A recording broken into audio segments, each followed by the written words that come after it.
नरेश, आपने देवासुर संग्राम में कैकेयी को जो वर देने की प्रतिज्ञा की थी उसे पूर्ण रूप से दीजिए और सत्यवादी बनिए। अहम दिनेशं भवतो यथोक्तमनुपालयन् 14 समावत्स्ये वने वनचरै सह।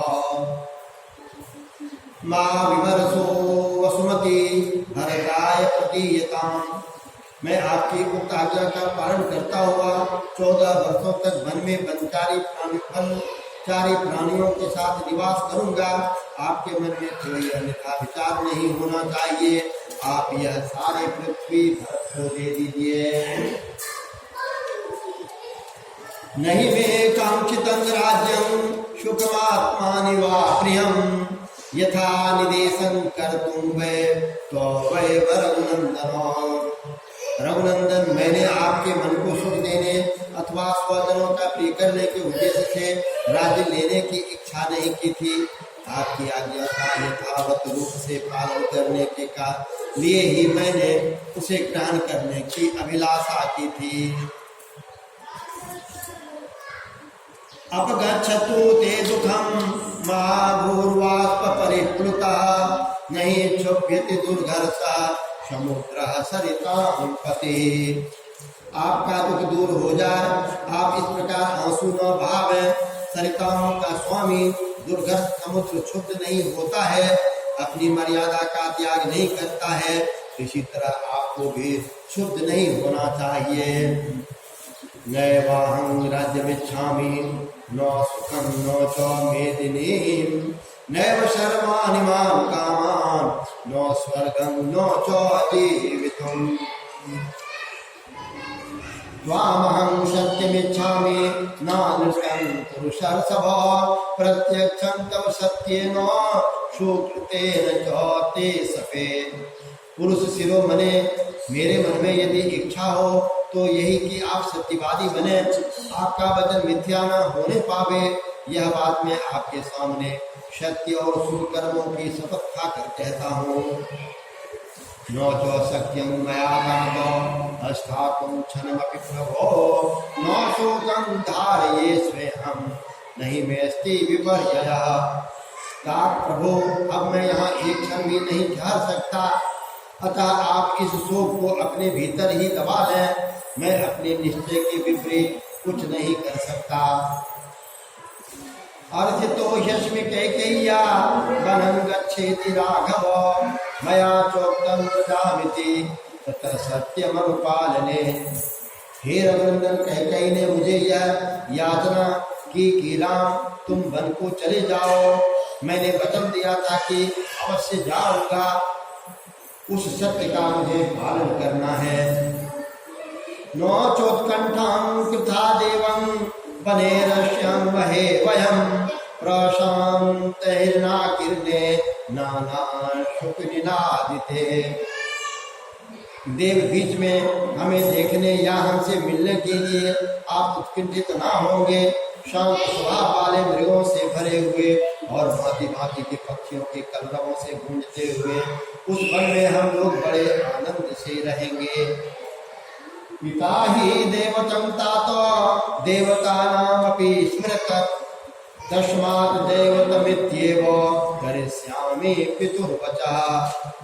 तात पिता देवताओं के भी देवता माने गए हैं, अतः मैं देवता समझकर ही पिता आपकी आज्ञा का पालन करूंगा।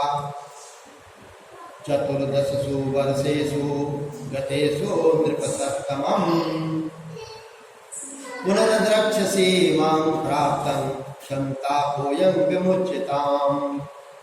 नृपश्रेष्ठ, अब आप यह संताप छोड़िए। 14 वर्ष बीत जाने पर आप फिर मुझे आया हुआ देखेंगे। येन स्तंभनीयोऽयं सर्वो वाष्पकलो जनः सौत्वं पुरुषशार्दूलं किमर्थं विक्रेतां गतः। पुरुष सिंह, यहाँ जितने लोग आंसू बहा रहे हैं, इन सबको धैर्य बांधना आपका कर्तव्य है। फिर आप स्वयं ही इतने विकल कैसे हो रहे हैं।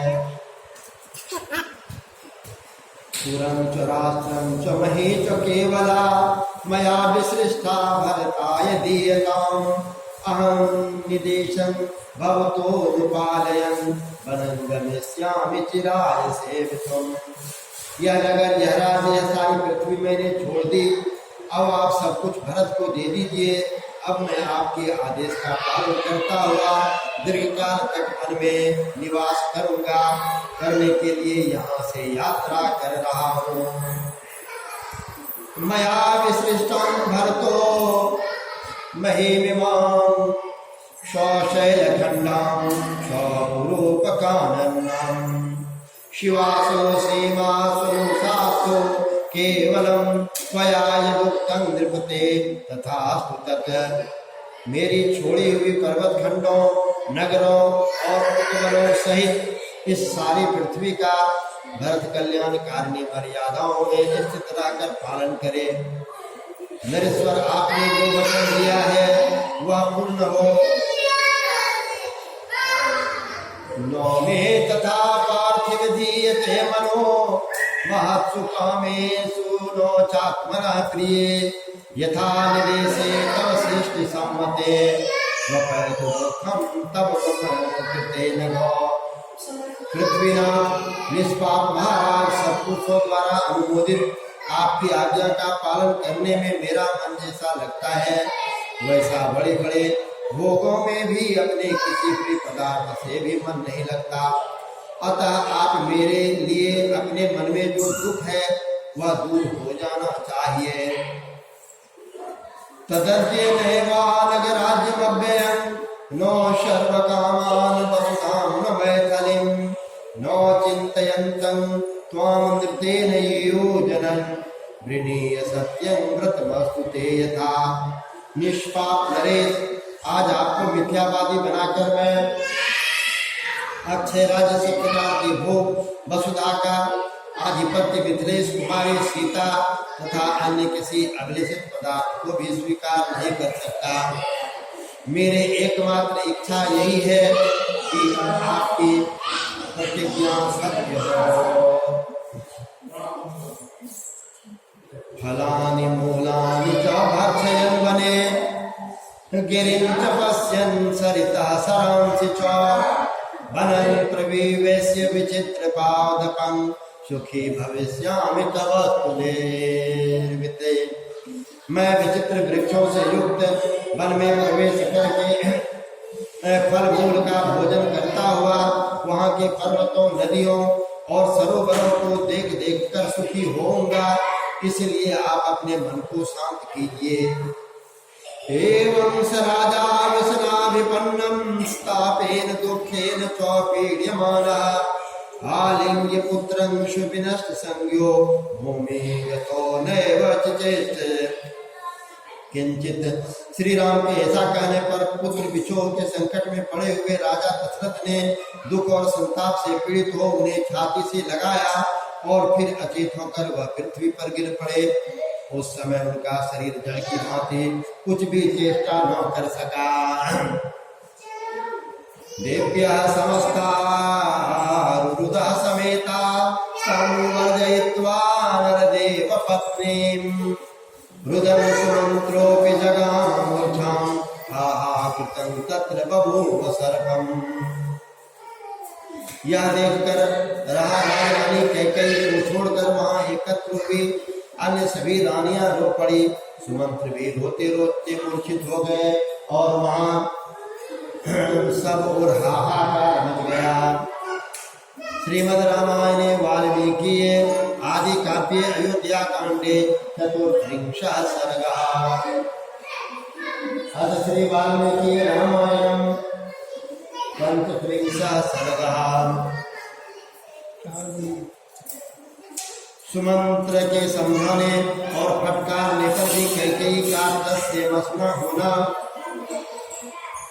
ततो निधीय सहसा शिरो निःश्वस्य सकृत अपौलिं पानो विनिष्टस्य दन्तान् कट्कटाभ्य च लोचने कोपसंरक्ते वर्णं कुर्वोचितं जहत् कोपाभिभूतः सहसा शङ्कां सुभङ्गतः मनं समीक्षमाणश्च सूतो दशरथस्य च कम्पयन्नीव कैकेय्या हृदय वाक्षरे स्थितः। तदंतर होश में आने पर सारथी सुमंत्र सहसा उठकर खड़े हो गए। उनके मन में बड़ा संताप हुआ जो अमंगलकारी था।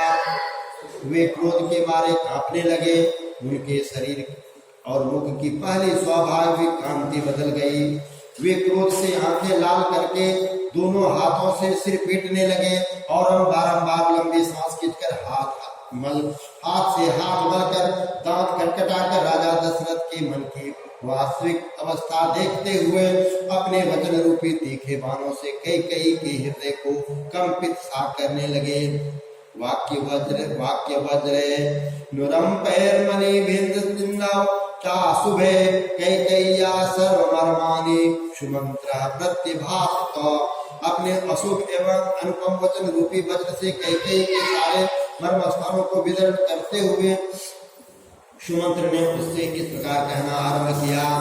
यस्यास्तव पतिस्यक्तो राजा दशरथ स्वयं भर्ता सर्वस्व जगता अस्थान वरस्य चरस्य च नह्य कार्यतमं किंचित् तव देवी विद्यते तपतिग्नि त्वामहं मन्ये कुलग्निमपि जन्तवा।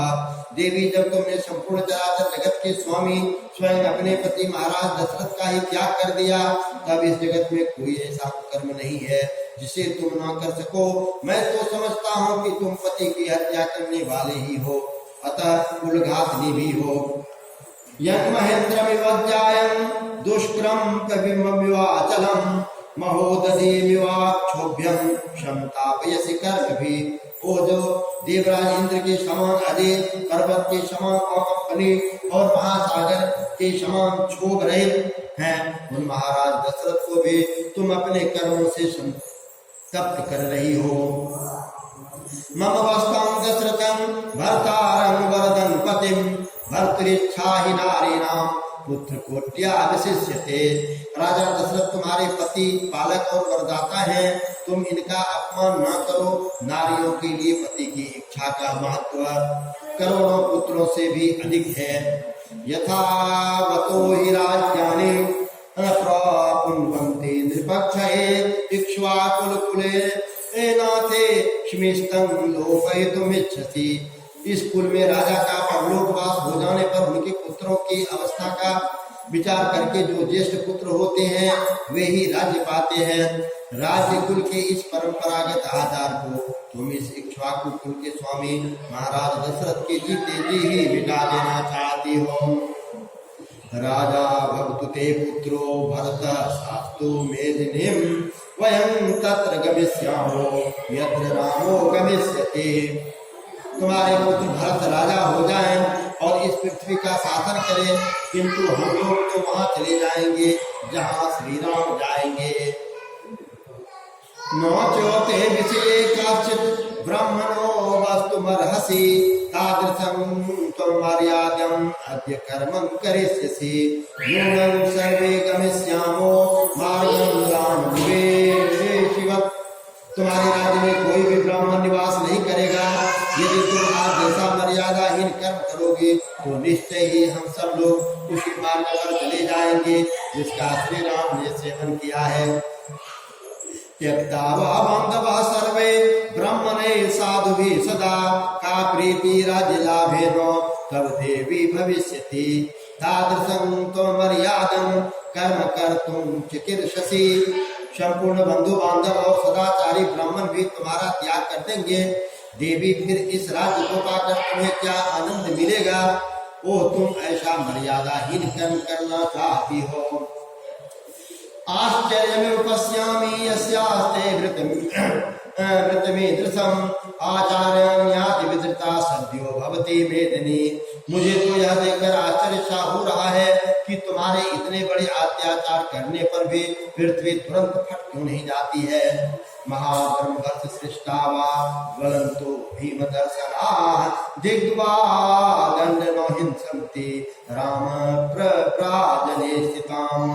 अथवा बड़े बड़े ब्रह्मर्षियों, धिक्कार पूर्ण वाग्दंड, जो साप जो देने में भयंकर और जलाकर भस्म कर देने वाले होते हैं, श्री राम को घर से निकलने के लिए तैयार खड़ी हुई तुम जैसी पाषाण हृदय का सर्वनाश क्यों नहीं कर डालते हैं। आम्रं छित्त्वा कुठारेण निम्बं परिचरेतुकः यश्चैनं पैसा सिंचैर नावास्य मधुरो भवेत्। भला आम को कुल्हाड़ी से काटकर उसकी जगह नीम का सेवन कौन करेगा? जो आम की जगह नीम से ही दूध को सींचता है, उसके लिए भी यह नीम मीठा फल देने वाला नहीं हो सकता। अतः वरदान के बहाने श्री राम को वनवास देकर कैकेयी की चित्त को संतुष्ट करना राजा के लिए कभी सुखद परिणाम का जनक नहीं हो सकता। अभिजात्यं हिते मन्ये यथा मास्तु तथैव च न हि निम्बाश्रवेत् क्षोद्रं लोके निगदितं वचः। एक कैकेयी, मैं समझता हूँ कि तुम्हारी माता को अपने कुल के अनुरूप वैसा स्वभाव था, वैसा ही तुम्हारा भी है, लेकिन कही जाने वाले यह कहावत सत्य ही है कि नीम से मधु नहीं टपकता। तब मातुर्मसग्राह्यं विश्वपूर्वं यथा श्रुतं पितुस्ते वरदः कश्चिद् ददो वरमनुत्तमम्। तुम्हारी माता के दुराग्रह की बात भी हम जानते हैं। इस विषय में पहले जैसा सुना गया है यह बताया जाता है। एक समय किसी वर देने वाले साधु ने तुम्हारे पिता को अत्यंत उत्तम वर दिया था। सर्वभूतकृतं तस्मात् संयज्ञे वसुधाधिपः तेन तिर्यगतानां च भूतानां विदितं वचः। उस वर के प्रभाव से कैकेयी नरक समस्त प्राणियों की बोली समझने लगे। तिर्यक योनि में पड़े हुए प्राणियों की बातें भी उनकी समझ में आ जाती थी। ततो जृम्भस्य सैने विरुताद भूरिवर्चसः पितुस्ते विदितो भावः सो तत्र बहुधा हसत्। एक दिन तुम्हारे महातेजस्वी पिता सैया पर लेटे हुए थे। उसी समय जृम्भ नामक पक्षी की आवाज उनके कानों में पड़ी। उनकी बोली का अभिप्राय उनके समझ में आ गया, अतः वे कई बार हंसे। तत्र ते जननीं कृत्वा मृत्योपासम विप्ससे हासं ते मृत्युते सौम्य जिज्ञासमिति चाब्रवीत्। उसी सैया पर तुम्हारी माँ भी सोई हुई थी। वह यह समझकर कि राजा मेरी ही हंसी उड़ा रहे हैं, कुपित हो उठी और गले में मौत की फांसी लगाने की इच्छा रखती हुई बोली, सौम्य नरेश्वर, तुम्हारे हंसने का क्या कारण है, यह मैं जानना चाहती हूँ। नृपस्थोवाचतां देवी हासं संस्यामि ते यदि ततो मे मरणं सद्यो भविष्यति न संशयः। तब राजा ने उस देवी से कहा, रानी, यदि मैं अपने हंसने का कारण बता दूं तो उसी क्षण मेरी मृत्यु हो जाएगी, इसमें संशय नहीं है। माता ते पितरं देवी पुनः कैकेयं ब्रवीत् संस में जीव त्वं प्रहस्यसि। हे देवी, यह सुनकर तुम्हारी रानी माता ने तुम्हारे पिता कैकेयी राज से फिर कहा, तुम जियो या मरो, मुझे कारण बता दो, भविष्य में तुम फिर मेरी हंसी नहीं उड़ा सकोगे। प्रियाया तथोक्तं सः कैकेयः पृथ्वीपति तस्मै तां वरदायार्थं कथयामास तत्वतः। अपने प्यारी रानी के ऐसा कहने पर कैकेयी नरेश ने उस वर देने वाले साधु के पास जाकर सारा समाचार ठीक ठीक कह सुनाया। ततः स्ववरदः साधु राजानं प्रत्यभाषत म्रियतां ध्वंसतां वेयं मा संसित्वं महीपते। तब उस वर देने वाले साधु ने राजा को उत्तर दिया, महाराज, रानी मरे या घर से निकल जाए, तुम कदापि यह बात उसे न बताना। श्रुत्वा वचस्तस्य प्रसन्न मनसो नृपः मातरं तं निरस्यासो विजहार कुबेरवत्। प्रसन्न चित्त वाले उस साधु का यह वचन सुनकर कैकेयी नरेश ने तुम्हारी माता को तुरंत घर से निकाल दिया और स्वयं कुबेर के समान विहार करने लगे। तथा तुमपि राजानं दुर्जनाचरिते पथि औषधग्रहमिमं मोहात् पुरुषे पापदर्शने।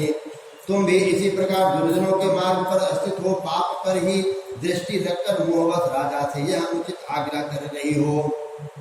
सत्यश्चात्र प्रवादोऽयं लौकिकः प्रतिभाति वा पितॄन् समुजायन्ते नरा मातरमंगना। आज मुझे यह लोकोक्ति 16 आने सच मालूम होती है कि पुत्र पिता के समान होती है और कन्याएं माता के समान। नैवं भवगृहानेनं यदाह वसुधाधिपः न भर्तृरिच्छामुपास्वेह जनस्यास्य गतिर्भव। तुम ऐसी न बनो, इस लोकोक्ति को अपने जीवन में चरितार्थ न करो। राजा ने जो कुछ कहा है उसे स्वीकार करो। श्री राम का राज्याभिषेक होने दो। अपने पति की इच्छा का अनुसरण करके इस जन समुदाय को यहाँ शरण देने वाली बनो। माथां प्रोत्साहिता पापे राज संप्रदम भरतारं लोक भरतारं अवृतम स्वमुपादितम्। पाप पुण्य विचार रखने वाले लोगों के बहकावे में आकर तुम देवराज इंद्र के तुल्य तेजस्वी अपने लोक प्रतिपालक स्वामी को अनुचित कर्म में न लगाओ। नहीं मिथ्या प्रतिज्ञातं करे से तवा नगः श्रीमान दशरथो राजा देवी राजीव लोचनः। तब कमल नयन श्रीमान राजा दशरथ पाप से दूर रहते हैं, वे अपनी प्रतिज्ञा झूठी नहीं करेंगे। ज्येष्ठो वदन्या कर्मण्य स्वधर्मस्यापि रक्षिता जीवलोकस्य बलिरामोऽभिषिच्यताम्। श्री रामचंद्र जी अपने भाइयों में ज्येष्ठ उदार कर्मठ स्वधर्म के पालक जीव कर्म के रक्षक और बलवान है। इनका इस राज्य पर अभिषेक होने दो। परिवादो हि ते देवी महान् लोके चरिष्यति यदि रामो वनं याति विहाय पितरं नृपम्। देवी यदि श्री राम अपने श्री राम अपने पिता राजा दशरथ को छोड़कर वन को चले जाएंगे तो संसार में तुम्हारी बड़ी निंदा होगी। स्वराज्यं राघव पातो भवत्वं विगतज्वरा नहीं ते राघवस्त्वं यः क्षमा कुर्वरे वसन्। अतः श्री रामचंद्र जी ही अपने राज्य का पालन करें और तुम निश्चिंत होकर बैठो। श्री राम के सिवा दूसरा कोई राजा इस श्रेष्ठ नगर में रहकर तुम्हारे अनुकूल आचरण नहीं कर सकता।